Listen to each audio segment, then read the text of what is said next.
গণঅভ্যুত্থানের পর থেকেই শেখ পরিবারের বিরুদ্ধে মেগা প্রকল্পের নামে অর্থ লুটপাটের বিস্তর দুর্নীতির ফিরিস্তি জমা পড়তে থাকে দুদকে। গেল বছরের ডিসেম্বরে ৯টি মেগা প্রকল্প থেকে প্রায় ৮০,০০০ কোটি টাকা দুর্নীতির অভিযোগে অনুসন্ধানে নামে দুদক, যার মধ্যে অন্যতম ছিল রূপপুর পারমাণবিক বিদ্যুৎ কেন্দ্র। অভিযোগে বলা হয়, শেখ হাসিনা, শেখ রেহানা, টিউলিপ ও জয়সহ সংশ্লিষ্টদের বিরুদ্ধে রূপপুর পারমাণবিক কেন্দ্র নির্মাণের নামে ৪৯,০০০ কোটি টাকা লোপাট এবং শেখ হাসিনা ও জয়ের বিরুদ্ধে $৩০০ মিলিয়ন পাচার করা হয়েছে।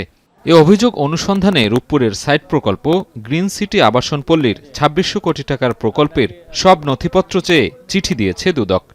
এখানে অনেকগুলো ধারাবাহিকভাবে অনেকগুলো অপরাধ সংঘটিত হয়েছে। এটা অনুসন্ধান দলের রুটিন কাজ।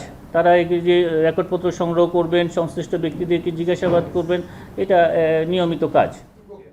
এদিন রংপুর বেগম রোকেয়া বিশ্ববিদ্যালয়ের উন্নয়ন প্রকল্পের নামে ৪ কোটি টাকা আত্মসাতের অভিযোগে সাবেক ২ উপাচার্য নাজমুল আহসান কলিমুল্লাহ, একেএম নুরুন্নবী সহ ৫ জনের বিরুদ্ধে মামলা করে সংস্থাটি। প্রকল্পের বিভিন্ন দিক নিয়েছে। এখানে একটা অংশের যে অপরাধ সংঘটিত হয়েছে সে বিষয়টা এখানে উঠে এসেছে।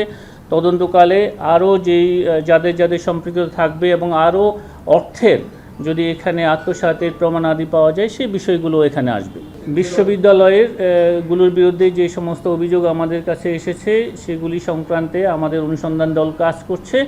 দুদক মহাপরিচালক জানান, বিশ্ববিদ্যালয়ের উন্নয়ন প্রকল্পে নকশা পরিবর্তন, চুক্তিতে মন্ত্রণালয়ের অনুমোদনে উপেক্ষা সহ নানা অনিয়মের প্রমাণ মিলেছে। ফৌজদারি অপরাধ সংঘটিত হয়ে থাকে এবং তাতে যদি জারি সাজিদ আরাফাত, এখন, ঢাকা। একনল অ্যাডভান্সড হাইজিন সোপ, এবার জীবাণু ধুলাবালি ঘাম ক্লিন বোল্ড।